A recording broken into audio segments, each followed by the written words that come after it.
జనరల్గా గెలవటం ఒక భాగం, ఎవరైనా ఆనందం గెలిచాం. కానీ గెలిచిన తర్వాత అది అది నడపటం ఏదో పెళ్ళి అయినా సంతోషం ఉంటుంది, కానీ సంసారం సాగదీయటం అనేటువంటి లాగానే ఇప్పుడు అందులో ముగ్గురు 3 పార్టీలు కలుపుకొని ఎవరికి అసంతృప్తి రాకుండా ఉండాలి. రెండోది ఇచ్చిన హామీలు ఒకటి ఉన్నాయి, మళ్ళీ ఒకటి ఆ హామీల్ని ఫుల్ఫిల్ చేయాలి.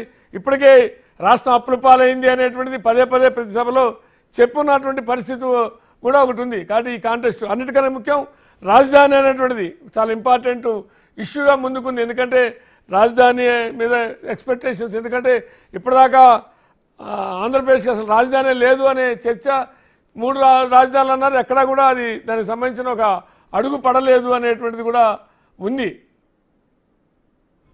వెంకటేశ్వర గారు. యా, ముందుగా మీకు అలానే పెద్దలు లక్ష్మీనారాయణ గారికి, తులసిరెడ్డి గారికి నమస్కారం అండి. ఇప్పుడు పెద్దలు చెప్పినట్లుగా లేకపోతే మీరు కామెంట్ చేసినట్లుగా సార్ నా వాయిస్ వస్తుంది, ఒకసారి చెక్ చేస్తారు ప్లీజ్.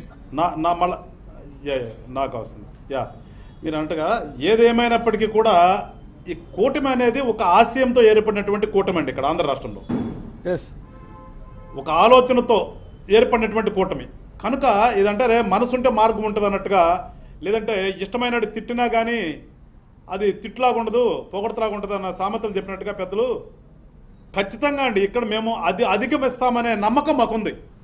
ఎందుకంటే మా కళ్ళ ముందు కనిపిస్తుంది ఏంటంటే పాడైపోయినటువంటి రాష్ట్రం, మీరు అన్నట్టుగా రాజధాని లేదు అనేటటువంటి రాష్ట్రం, లేదంటే ఎక్కడా కూడా అభివృద్ధి అనేది నోసుకున్నటువంటి రాష్ట్రం, ఇంట్లో నుంచి బయటకు వద్దామంటే భయం, ఇలాంటి పరిస్థితుల్లో ఉన్నటువంటి రాష్ట్రాన్ని అభివృద్ధి చేయడం అనేదే మా కూటమి యొక్క లక్ష్యం.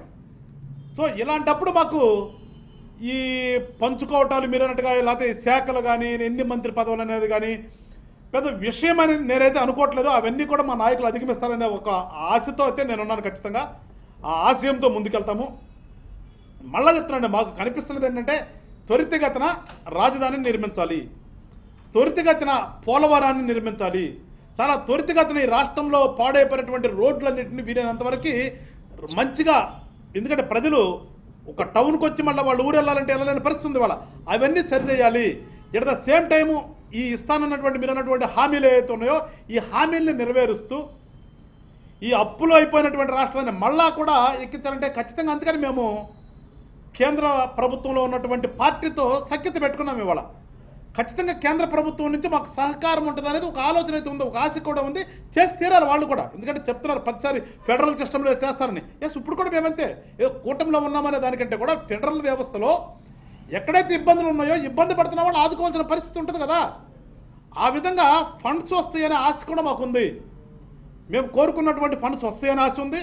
ఆశతో పాటు మేము ఒక చెయ్యాలనే ఒక సంకల్పంతో ఉన్నాం. కాబట్టి మా సంకల్పంకి ఇవన్నీ కూడా హర్డిల్స్ కాదనే ఒక భావన అయితే ఉందండి మాకు. రైట్, శ్రీకాంత్ గారు టీడీపీ ఎమ్మెల్సీ కంచర్ల శ్రీకాంత్ గారు కూడా జాయిన్ అయ్యారు. Good evening Srikanth.